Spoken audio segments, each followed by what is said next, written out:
Well, good afternoon, everybody. Happy Thursday to you on this beautiful April, I believe it's the 14th, 13th. And it feels like spring is here, 80-degree weather here in South Jersey. It's great to be with you. I want to encourage you today, especially to share the broadcast where you may be from. I'm here with my lovely partner, Pastor Anna.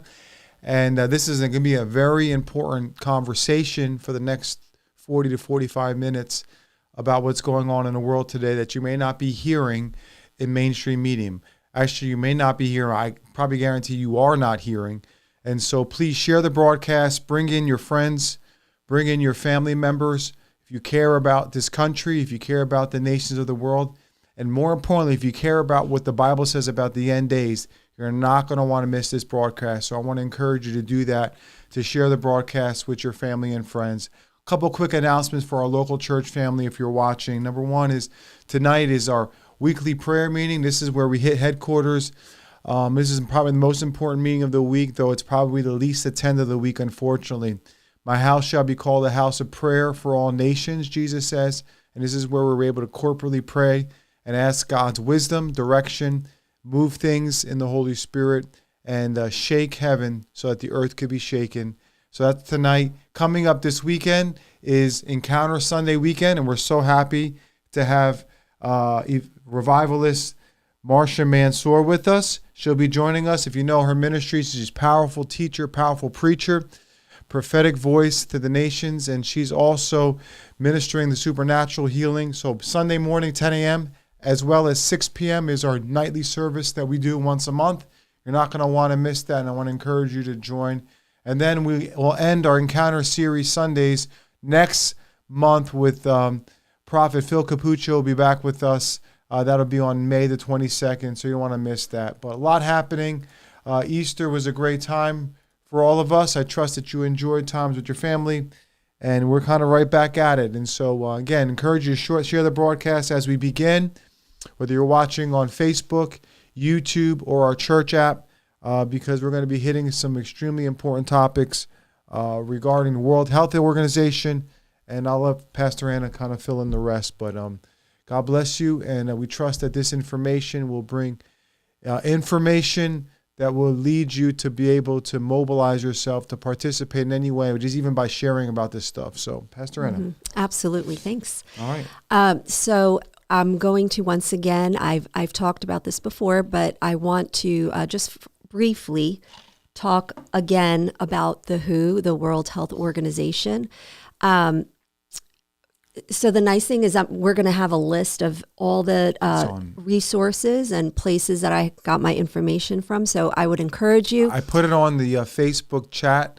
So if you're on there, you can go. There's podcast links and there's website links. Mm-hmm.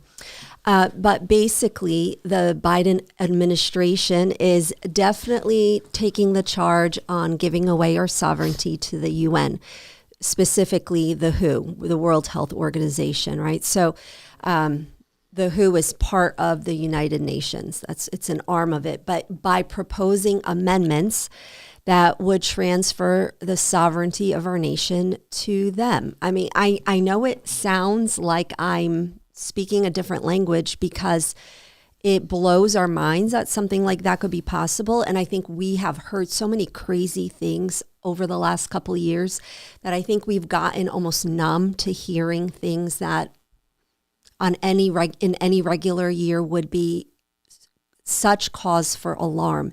And yet this is it's an incredibly important issue, because if we no longer are in charge of our nation, we are no longer in charge of like the health response in our nation, not only to a pandemic, but also to a perceived health issue, okay? We are in deep, deep trouble.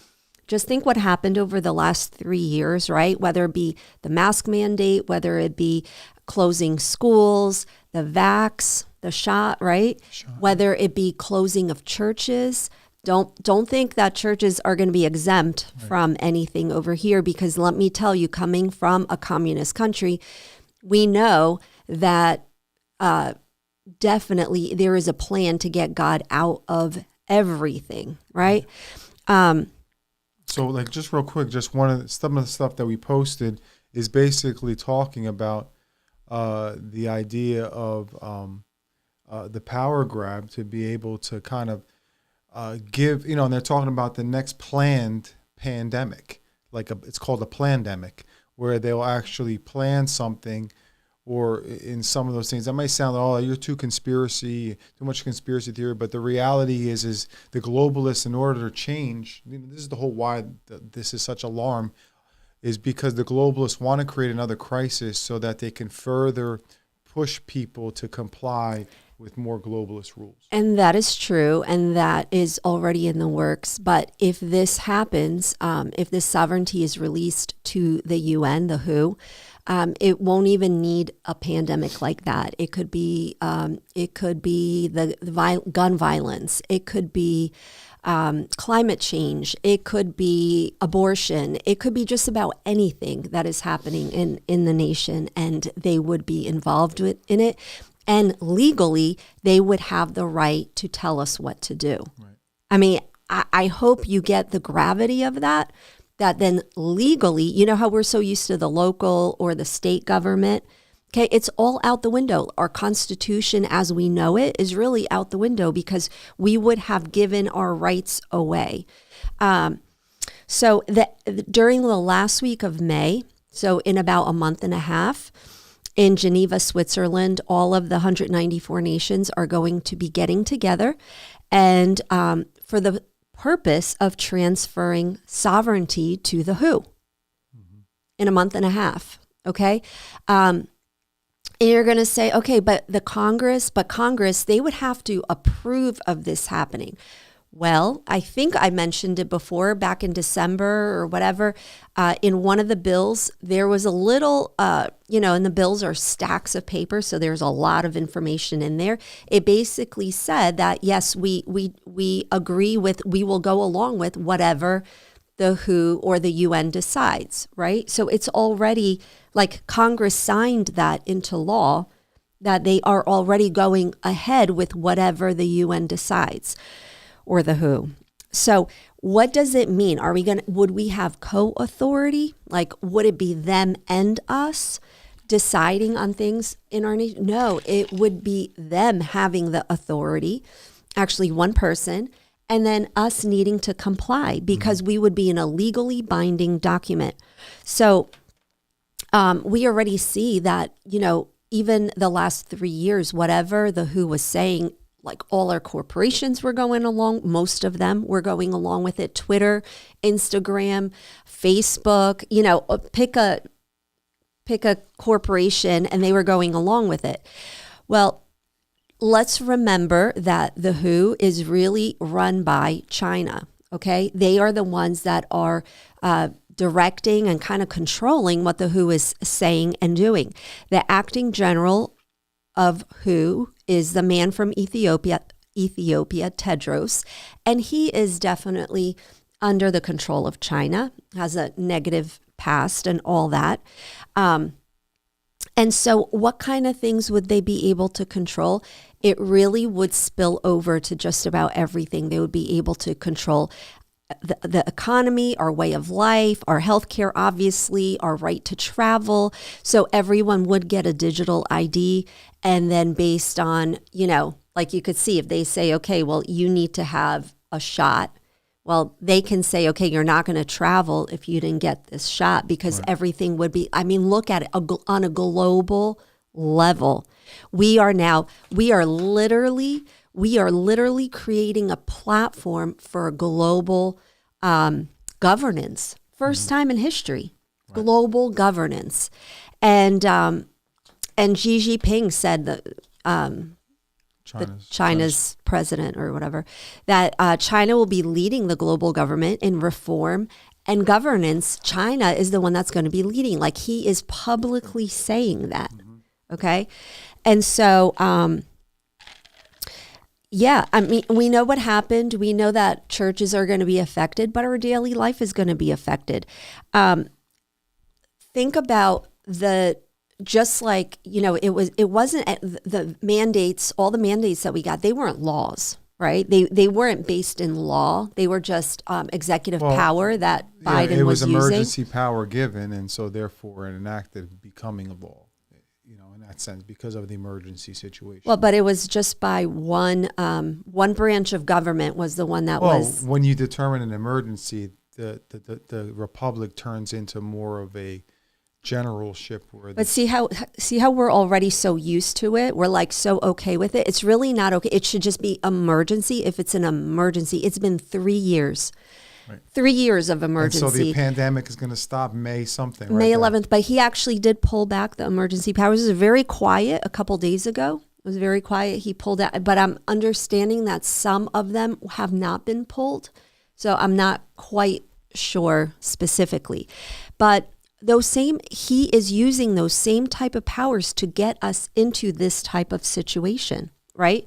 And so, like the UN would also be able to force the United States to spend money to buy things that they are told by the UN that we need to buy in order to give it to other countries.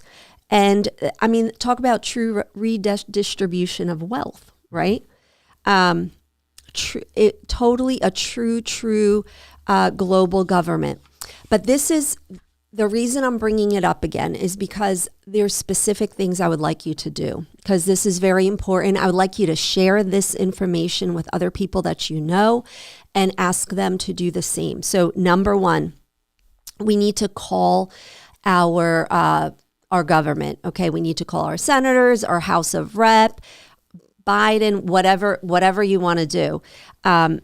But very simply, so this would be the phone. You know how typically I say, okay, just email them or whatever. This is too important to just email because they do, there is like a tier of what is more important. And when you call, it's definitely a lot more important. So the number is 202-224-3121.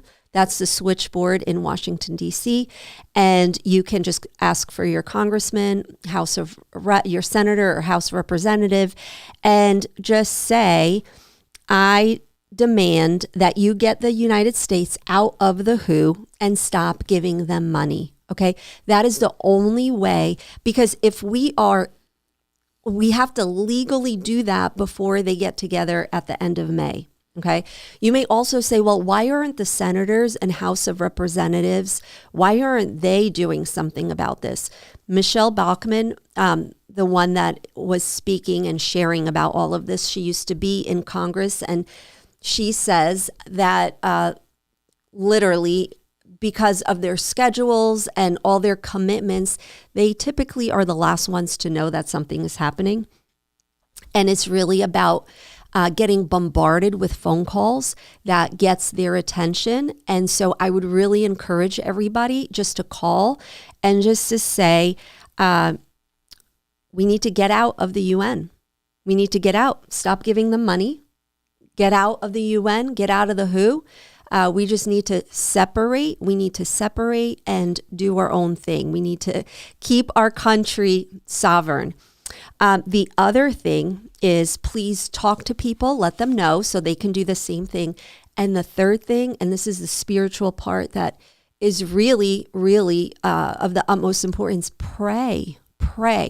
And even as I was hearing this, obviously we're already on this program familiar with this, but I was just reminded of Esther and just her situation of like when all the Jews were going to be annihilated. And she was faced with the decision of, are you going to, Mordecai said to her, he told her what to do, to go to the king and to ask, for help.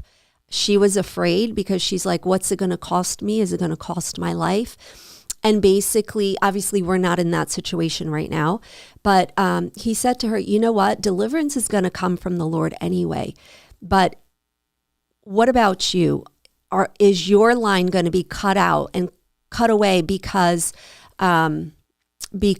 you didn't do your part, And I'm not saying I don't know that deliverance is going to come. I don't know that here. But I do know that if my people who are called by my name humble themselves and pray, We know that verse, Yeah. right? And so we know that God hears our prayers. And so as believers, we need to take it upon ourselves to say, okay, maybe other people aren't going to do it, but I'm going to do it. I'm going to pray. I know it's hard to even imagine what this topic means, but I can tell you that all over the world, there are communist countries and people do not have the freedoms that we have. And yet we are taking them so lightly and we take them so for granted. We think that things are just going to stay the way they are. I can guarantee you that if this happens at the end of May, things will absolutely change. And by that time, it's going to be too late. I don't know how you would change it because we are now legal. We would be legally bound for this to continue.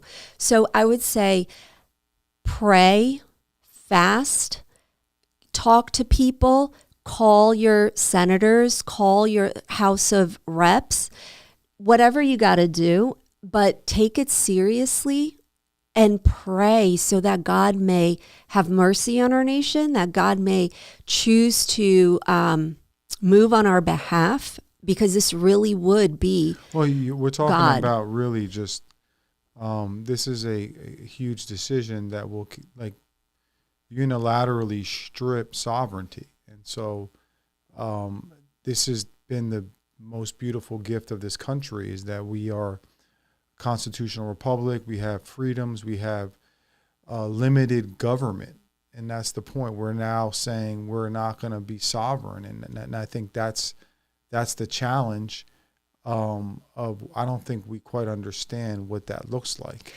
You know? And I would say, so that's from our nation's point of view, we would be losing our sovereignty as the world. We would have become a one world government. And obviously the Bible has... Initially, I mean, it's not fully. I mean, I think the sovereignty, the initial layer is open, the initial crack on the door is open. I think from there, it just perpetually gets worse. So as a Christian, you can look at it and say, well, this is going to happen. Well, this is the point. The point is... we still have the choice, and we have the opportunity and the responsibility to do our part to some degree. Obviously, they're going about through back doors and being sneaky about it and so forth. But I think the awareness, the awakening, the awareness, and the prayer is important to do that. And all we can do at the end of the day is do our part, right? That's all we're asking today. It's just to do your part, Yep. Communicate, make awareness, awaken people to this reality, let them know that your voice matters, and then we pray and trust and keep the things in the hands of the Lord. I mean, and that's the beauty of what we need to do. So, Absolutely. Okay, so now we're going to move on to a different topic, and this is more regarding our food supply and what is possibly going to be added to our food supply. So this information, I'll tell you like the different places that I got it from, but this part is from War Room with Stephen Bannon, episode 2646. It's all on there. Yep. So it's talking about the mRNA gene therapy and basically how they're looking to add it to our food. And so it's the guest speaker is attorney Thomas Renz, R-E-N-Z.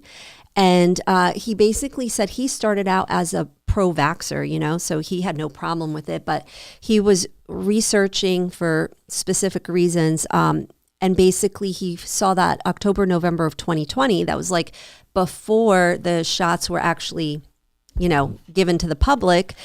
There was a leaked FDA presentation that said they expected the myocarditis, the strokes, and the died suddenlies that we are seeing happening all over the place. That was the FDA document, right? So you would say, okay, well then how come they released the vax or gene therapy anyway? And how come those things didn't make the disclosure sheet? I didn't even know there was a disclosure sheet. You would say, well, how did that happen? That's because they distinguished between the side effects and the adverse events of special interest, okay? Very important to understand. So remember the documents, the Pfizer documents that were supposed to be hidden for 70, 75 years, whatever. there were the 9 pages of the adverse events of special interest. Okay. So obviously, if that was part of your like, okay, if you get this shot, all these 9 pages of things could happen to you, probably people wouldn't do that. But they called it that so that they wouldn't have to put it on a disclosure sheet. So anyway, just establishing the fact that these shots are very negative for you, okay? So why, let me see here.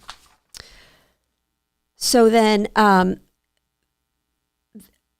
at this point, in the National Institute of Health, NIH, they have a 5-step plan, because now we could say, okay, so we really shouldn't be, getting these shots, even though they're still being pushed on people and things like that. But I think we have an awareness that we're seeing so many people have negative side effects that most people now can be like, okay, maybe I did the first, maybe I did the second, but no more. So the NIH, they have this man is saying they have a 5-step plan to embed mRNA technology or gene therapy into food supply. And that was a conversation already from the early 2000s. So how did he come across all this? Because this man, he's a lawyer, but then he also has these other things he's interested in. But there's a bill that he was looking to pass in Missouri, in the House bill. The number is 1169. And this bill was only looking to accomplish 3 simple things. You would think they were simple. They would require that you disclose if any product, like food, has gene therapy quality. Seems easy enough. The second one requires how those gene therapy aspects of the product can be transmitted to other people. Okay. And the third one requires full informed consent before someone gives you a medical intervention or gene therapy. Well, that third one got incredible pushback. And you would say, why would you have to have pushback on that? It just seems like a very simple thing. If you're going to give gene therapy to someone, you should just let them know and make sure they give you consent. Well, incredible pushback on this. Massive opposition. So Big Pharma, through the egg lobbyists, were opposing this massively. And again, they were talking about this for a long time as well. And so, he was just trying to figure out what is happening here. Why is there so much opposition? There was opposition from pork and cattle lobbyists. And so the question was, okay, so is this something that was, are you just talking about this as something that will happen in the future? Or is this something that's happening right now? And so he started doing some research, and he found this product called Sequevity. It's on the market from Merck, and Sequevity harnesses mRNA particle technology to create customized prescription vaccines in swine. Okay, so it's already there, and technology is getting to the point that it could be transmitted from animals to people. Have you guys heard of Peter McCullough? He's one of the doctors that has been fighting the shot issue. So he tweeted, the Chinese successfully loaded cow's milk with mRNA, and it was absorbed into the GI tract of the recipients. Concerns about the insertion of mRNA into the food are valid and must be stopped. So we're now seeing that they have already created mRNA shots that can be used as vaccines that could be inserted into swine or cows, and it could be transmitted into, specific areas of those people. So it's more than just like, you just have to remember, it's not like a regular vax. It's basically you have actual instructions to create spike protein. And we know the spike protein is the negative aspect, right? So We know some countries are already giving these shots. The problem is that our Congress took out the label to let us know where our food is coming from. So we really have no way of knowing if the food is coming from China or it's from the US or it's from Venezuela. Okay, so we have no way of knowing it. And if we just don't know. And that's why a state like Missouri was pushing so hard to get this bill through. I think they're doing actually well. So that would be something to keep an eye on. So this is the question. This is the question this attorney was giving. So if mRNA has already shown that there's no good effects, it doesn't stop COVID, it doesn't stop transmission. There's nothing, right? It doesn't do any of that. So if it's not to control our genetics, then what is it for? Right. Right? You're kind of like process of elimination. Like, it's not for this, it's not for that. I mean, it's obviously just to control our genetics. And so he's saying in vitro studies show that you've got reverse transcripting occurring where you see the DNA rewritten, which they say can't happen. So they're basically, the other side is saying mRNA, when it comes in, it does not change your DNA. It does not. So they're saying it doesn't change your gene. Well, we already have studies that show us that absolutely can and is happening. Remember how they said, oh, when you get the shot, it's just supposed to stay in your arm. And then we found out it actually travels through your whole body. It actually goes through the brain barrier and attacks all your different organs. So we know that we can't really trust them very, very much. So for people out there, tell them why changing the DNA is so harmful. Why is it harmful? Well, God created you a certain way. And so our DNA, it represents who we are. You change something about, so each one of us has a different DNA. There's something special about each one of us. That's why even with forensics, right? Like if they take your DNA, when there's a crime, they can determine who actually it was because everybody has specific DNA. So now you're going to say that somebody in the lab is going to want to mess with my DNA, the one that God has given me. I mean, it's insane. It's insanity. So, and where's the testing on this?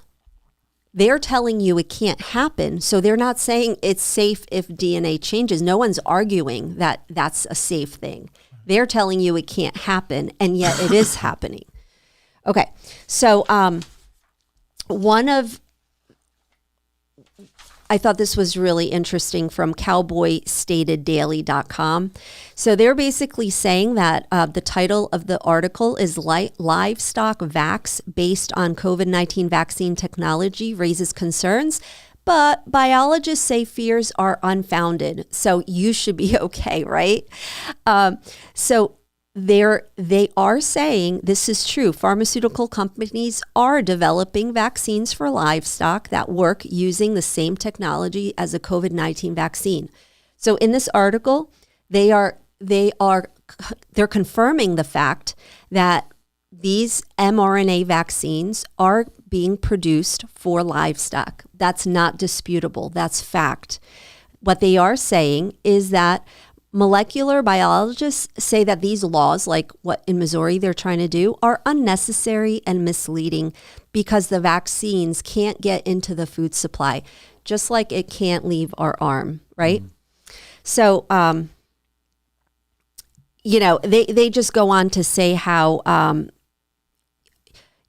they're citing the Missouri bill, which I was just referencing, and that this Missouri bill is asking for there to be a gene therapy product label put on things that,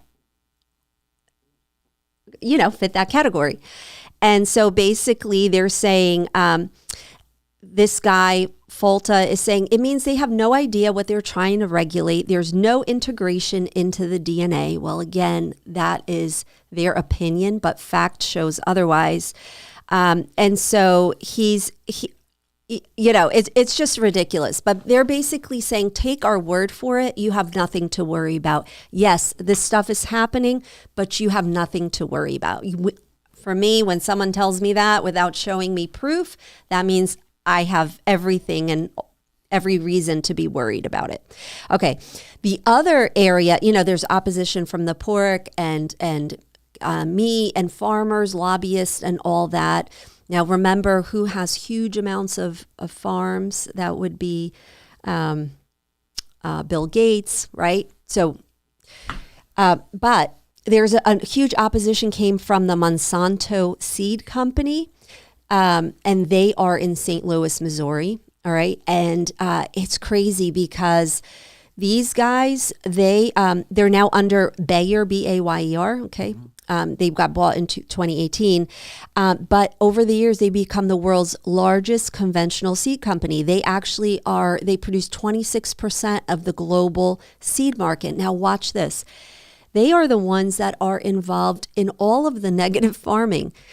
Like Roundup, for instance, that has caused so much cancer and so many different things. They're the ones that produced it. They are the ones, they were the first to genetically modify a plant cell in 1983 and to genetically modify crops. Soybean is a huge, huge crop. So soybeans, most of them are genetically modified, so I would be very careful, especially if it's harvested in the U.S. Corn, wheat, cotton, sugar beet, and canola. If you're using canola oil, I would switch. Olive oil is much better. So all these different things, right? So they're coming, and think about it. If they already over so many decades have been the first to genetically modify everything, right? No wonder they don't want to tell us what else they're doing to these seeds. But they have a huge, huge corner on the market of seeds. So if you are gardening, make sure you're not buying just like the commercial, make sure you're buying heirloom seeds so that they're not part of this, and they're not, at least you're going through the effort of, growing food yourself. Make sure you're getting it from a good source.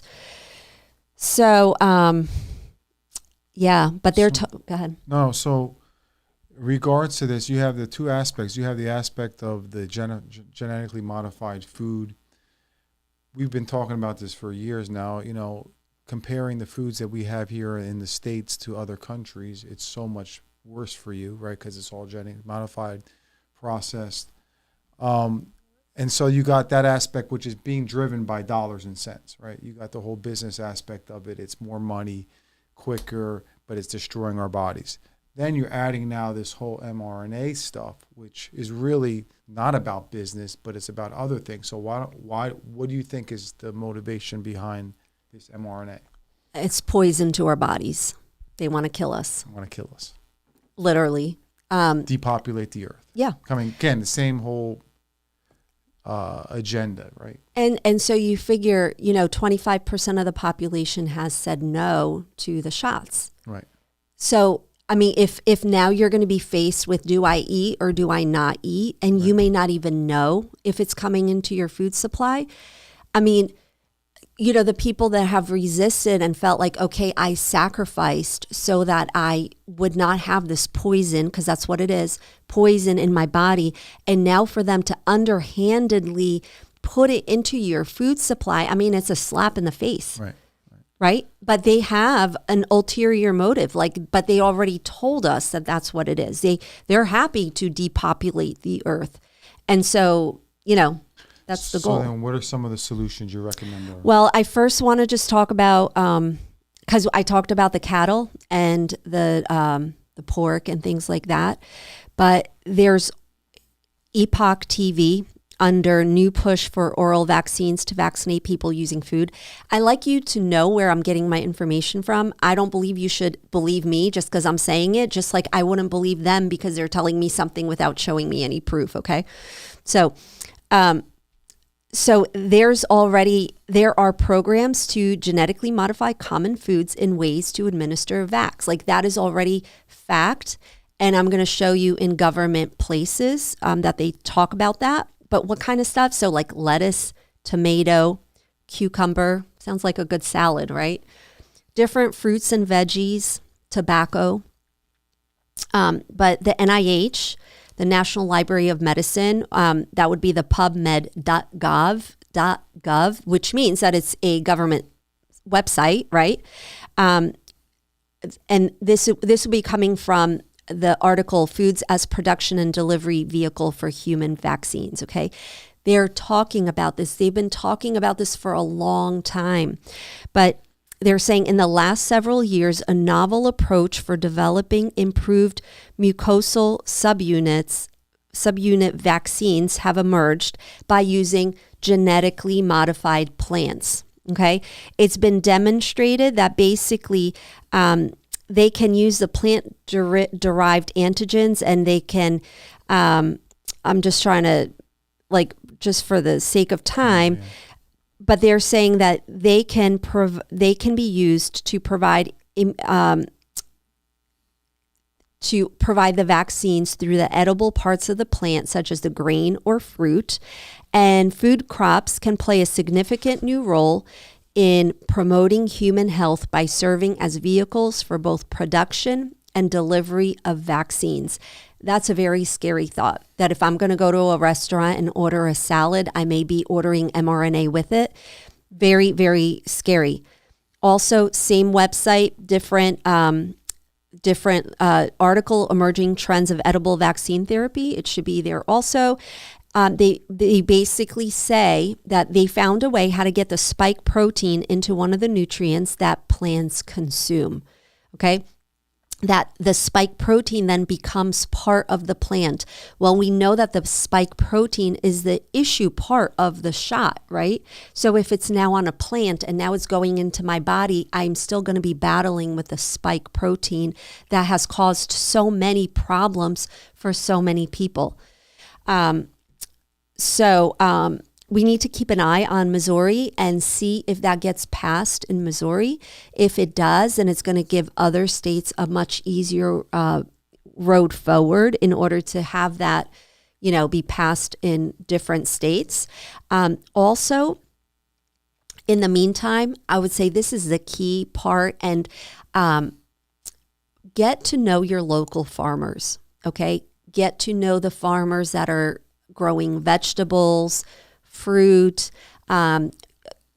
cattle, chicken, all different things, because not only for this reason, although this is reason enough to get to know them, but for other reasons, like next time, we'll chat about the central banking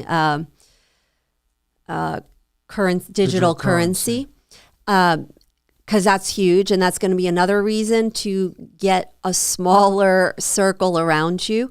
But if you're brave enough, grow food yourself. If you're going to do that, make sure to get heirloom seeds. But I would tell you that it's really, it's just amazing seeing things grow and seeing how like God allows things to grow. You know what I mean? Life, it's life. So, but if you don't want to grow something yourself, or you're not in a situation that you could do that, start getting to know your local farmers. Start going to places that you can establish a relationship. You could talk about these things. You can make sure you understand how they farm, what they get from other places, so that you start controlling your food intake. Yeah. And that way you have a better understanding of what's happening. And, but again, you may be, if you're buying things like bread or cracker, like what about wheat? What about corn? What about all these different things that we don't even think about because we just go to the store and we buy? It is something to consider. It's something to think about. It's something to, start praying about. Like, I'm not sharing these things. We don't share these things so that you're fearing. We share so that you're aware and that you can start doing your own research of how to eat healthier and how to not be part of, Well, I think it's just the awareness, and then you have to adjust. And, a lot of times change requires pain, and we're trying to preventative change is actually better because you do this ahead of time. But I think it's important to understand that there's an agenda, whether it's the one world order that we're seeing happening from a macro standpoint with this whole thing with the WHO, as we shared in the beginning of the broadcast, or even getting into the weeds, so to speak, as dealing with food, of how there's an agenda. And so you may feel like, well, it's too much work for me or whatever. I think overall your health would be better if you ate natural food, if you ate plant-based food growing up. And again, they're even having an agenda with that in terms of meatless and all these different things. I mean, they're going to try to spin everything that they can to get you into a modified type of diet. But the harder things is to get the stuff that's organic, pure organic, but it's going to help you in the long run. Well, even if it's not organic, like you don't have to have the actual label of organic, but knowing where the food is coming from, is it's just huge. Yep. It's just huge. Okay. So, yeah. Well, I think, guys, today we gave you two big important topics. The one was with the WHO. And really, if you just jumped on, I encourage you to go to the beginning of the broadcast. End of May here, outside of a miracle, it looks like our country, United States of America, is going to subject itself under the World Health Organization and release their sovereignty in the midst of any type of health crisis. We would come under the rulership of this organization. So that's a huge deal. So we want to make sure that we contact the switchboard number there in D.C. Let your congressman know. Give them an awareness that you are not happy with this, that we don't want to do this, and as many voices as possible. That would be great. And then the other part is the whole mRNA thing, starting to get into foods and looking to alter DNA. And so this is all an agenda by the globalists. What the goal is to depopulate, right? To depopulate. And really just to seeing if you can just be more and more aware of the foods that you eat and where they're coming from, because the livestock is already being affected by it. Livestock, and, they're talking about in the vegetables. So, but I think overall, from every side, we just see how, we're being pressed on every side. And I think the good news is that when we feel overwhelmed, when we feel like it's like too much, we can go to Jesus. That's right. And, I would encourage you, sit in his presence, talk to him, even talk to him about this stuff. Like, God, what am I supposed to do? Like, it just seems like on every side. But he's so faithful, because in that stillness, he speaks. In that stillness, he gives wisdom. And even in our foundations class, we were talking about this last night about the foolish man. Remember the foolish man built all these barns. He was thinking about building all these bigger, because he was so successful. He had so much grain or whatever he had. And God was like, you're so foolish. You're going to be dead by tomorrow. And yet on the flip side, there's Joseph, who actually, through the God, had a dream of building the barns and putting aside things. And so it's like we understand that it's all about being in God's presence and getting his wisdom and getting his understanding on how we should move forward, what would be best to do, and having peace in it. Right. Because that's where... and that's the point of combining the spiritual aspect and then the natural aspect. Because right now we look to the culture and the world and the government to... We've depended on them to protect us, right? We depended on them to give us wisdom with crisis, national and earthly. And unfortunately, right now, the government is not in our best interest. So the church has to become that voice of engaging itself. That's why we're talking about these topics, because if you're not researching, you're not going to get a proper perspective of how to deal with these things in the natural, because they're not talking about that. Just like no one talked about how to deal with the crisis, right, in the pandemic. Everybody would just froze up. So, and it's been proven that the government is really not on our side, in terms of the people. So this is where the church needs to step up and implement its authority, both spiritually and then integrate that spiritual wisdom into natural wisdom and how to apply these things. So, all right, everybody, we're wrapping up today. We thank you so much for joining the broadcast. We encourage you, share the broadcast with your friends, someone that may be interested in these topics. It's extremely important, especially the whole thing with the woo. Let your friends and family know. We thank you. We'll see you again next week. Hope you have a great weekend. God bless you. In Jesus' name. Bye-bye.